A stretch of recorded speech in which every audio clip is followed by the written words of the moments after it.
Assalamualaikum warahmatullahi wabarakatuh.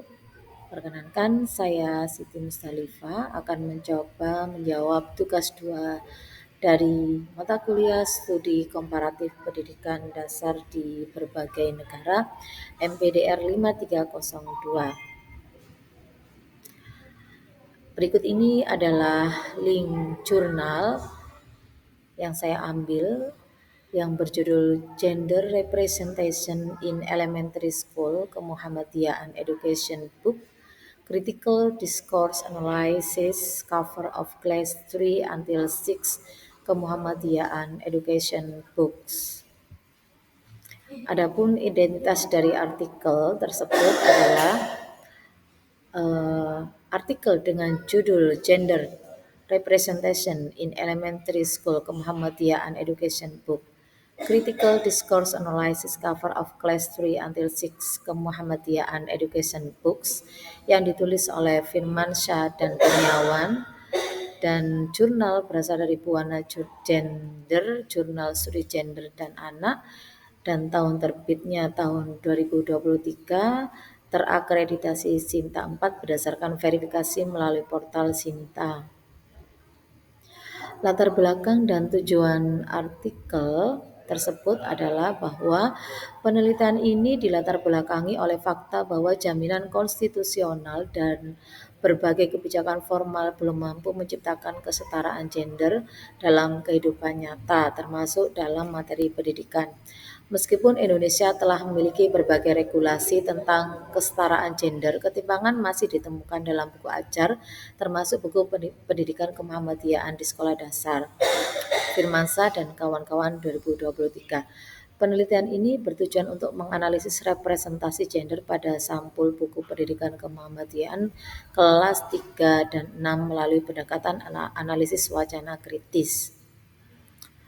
Adapun temuan utama dan kesimpulan yang dapat saya ambil adalah yang pertama, dominasi laki-laki bahwa analisis kuantitatif menunjukkan representasi laki-laki sebesar 79% dibandingkan perempuan yang berada pada 21% pada keempat sampul buku. Yang kedua, adanya ketimpangan peran sosial, yaitu laki-laki direpresentasikan 82% dalam peran publik, sementara perempuan hanya 18%. Peran domestik sama sekali tidak tampak dalam representasi perempuan. Yang ketiga, sampai kelas 6 paling setara hanya sampul buku kelas 6 yang menunjukkan representasi gender yang seimbang dengan gambar satu laki-laki dan satu perempuan dalam aktivitas yang sama. Penelitian ini menyimpulkan bahwa sampul buku pendidikan kemuhammadiyaan masih mereproduksi ketidaksetaraan gender kecuali pada buku kelas 6. Keterkaitan dengan pengalaman mengajar. Sebagai guru di sekolah dasar, saya sering mengamati bagaimana siswa telah menginternalisasi stereotip gender dari berbagai sumber, termasuk materi ajar. Contoh nyata dalam pembelajaran tentang profesi, siswa secara konsisten menggambarkan dokter sebagai laki-laki dan perawat sebagai perempuan. Meskipun dalam kenyataannya banyak dokter perempuan dan perawat laki-laki. Pengalaman lain saat pembagian peran dalam kegiatan drama, siswa laki-laki menolak peran yang dianggap feminim seperti memasak atau mengasuh anak, sementara siswa perempuan regu mengambil peran maskulin seperti pemimpin atau ilmuwan. Sikap ini menunjukkan bagaimana stereotip gender telah tertanam kuat dalam benak siswa. Kesimpulannya yaitu artikel Firmansyah dan kawan-kawan 2023 ini mengingatkan kita bahwa kesetaraan gender dalam pendidikan harus diperjuangkan hingga level paling dasar, termasuk dalam elemen visual seperti sampul buku. Sebagai pendidik, kita memiliki tanggung jawab untuk tidak hanya menggunakan materi ajar secara kritis, tetapi juga menciptakan lingkungan pembelajaran yang benar-benar inklusif. dengan memastikan representasi gender yang setara dalam semua komponen pembelajaran. Kita dapat membentuk generasi yang lebih menghargai kesetaraan dan keragaman sekaligus memutus mata rantai reproduksi bias gender melalui pendidikan. Berikut ini adalah link jurnal yang terindeks Scopus. Adapun jurnal tersebut berjudul Linking Gender Difference with Gender Equity, a Systemic Narrative Literature Review of Basic Skills and Personality, yang ditulis oleh Marco Balducci pada jurnal Frontiers in Psychology yang terbit pada tahun 2023. Indeks Scopus terindeks Frontiers in Psychology terindeks Scopus. Adapun tujuan dan latar belakang dari artikel ini adalah untuk mengkaji hubungan antara kesetaraan gender dengan perbedaan gender dalam keterampilan dasar, yaitu matematika, sains, dan membaca, dan kepribadian di tingkat nasional.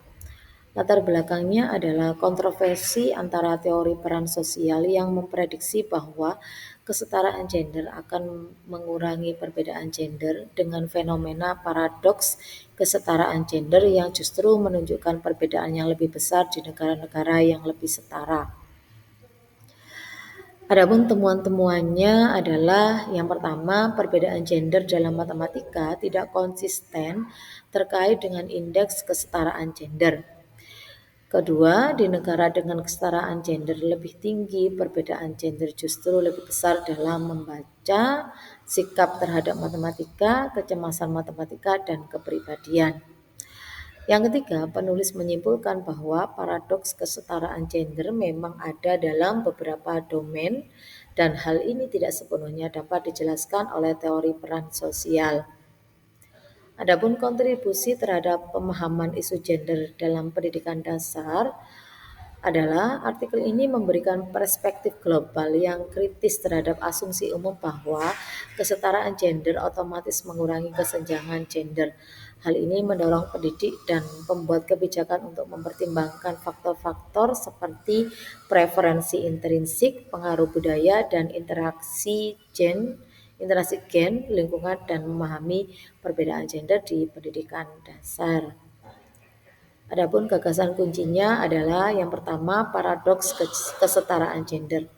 Di negara-negara Nordik yang sangat setara justru ditemukan perbedaan gender yang lebih besar dalam minat karir STEM, kepribadian, dan keterampilan verbal. Teori yang diuji adalah teori peran sosial versus pendekatan evolusioner.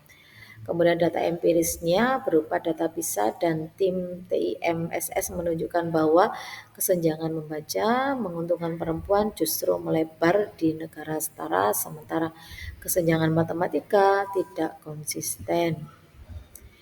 Isu ketidaksetaraan gender dan peran konteks sosial budaya. Artikel ini mengungkap bahwa di negara dengan kesetaraan tinggi, individu cenderung lebih bebas mengekspresikan preferensi yang sesuai dengan gender yang justru memperkuat segregasi horizontal. Misalkan, perempuan di negara setara lebih memilih karir di bidang sosial, sementara laki-laki di bidang STEM. Aspek komparatif lintas negara. Studi ini bersifat komparatif dengan menganalisis data dari 45 sampai 75 negara. Negara-negara Skandinavia misalkan Finlandia dan Islandia sering menjadi contoh paradoks, sementara negara dengan kesetaraan rendah misalkan Tunisia, Thailand justru menunjukkan kesenjangan yang lebih kecil dalam beberapa domain. Keterkaitan dengan materi modul MPDR 5302, yaitu artikel ini sangat relevan dengan pendekatan komparatif dalam MPDR 5302 khususnya dalam hal analisis lintas budaya dan sistem pendidikan. Studi ini membandingkan bagaimana konteks sosioekonomi dan kebijakan gender mempengaruhi hasil pendidikan. Yang kedua, penggunaan indikator komposit seperti Global Gender Gap Index dan gender empowerment measure yang juga sering digunakan dalam studi kebijakan pendidikan komparatif. Yang ketiga, pentingnya konteks nasional. Hasil penelitian menekankan bahwa kebijakan pendidikan tidak dapat diseragamkan karena hasilnya dapat berlawanan dengan harapan di konteks yang berbeda. Implikasi praktis dan refleksi untuk Indonesia. Di mana kesetaraan gender dalam pendidikan terus didorong, temuan ini mengingatkan bahwa peningkatan akses dan kesetaraan tidak serta-merta menghilangkan kesenjangan gender dalam peminatan dan prestasi. Strategi yang lebih holistik seperti mengurangi stereotip sejak dini, meningkatkan exposure perempuan pada STEM, dan mempertimbangkan perbedaan intra-individu dapat lebih efektif. Berbeda dengan negara Nordik, Indonesia mungkin masih berada pada tahap di mana kesetaraan akses masih menjadi fokus, sementara paradoks kesetaraan gender belum terlihat jelas. Adapun kesimpulannya dapat saya ambil bahwa artikel ini memberikan landasan empiris yang kuat untuk memikirkan ulang hubungan antara kesetaraan gender dan perbedaan gender dalam pendidikan. Pendidikan komparatif yang digunakan memperkaya pemahaman kita tentang bagaimana konteks nasional mulai dari kebijakan hingga nilai budaya dapat mempengaruhi hasil pendidikan secara tidak terduga. Bagi Indonesia, pembelajaran pentingnya adalah bahwa kebijakan pendidikan harus sensitif terhadap konteks lokal dan tidak hanya berfokus pada kesetaraan akses, tetapi juga pada pengurangan stereotip dan penguatan motivasi intrinsik siswa tanpa dibatasi oleh norma gender. Baik, terima kasih. Demikianlah yang dapat saya sampaikan. Wassalamualaikum warahmatullahi wabarakatuh.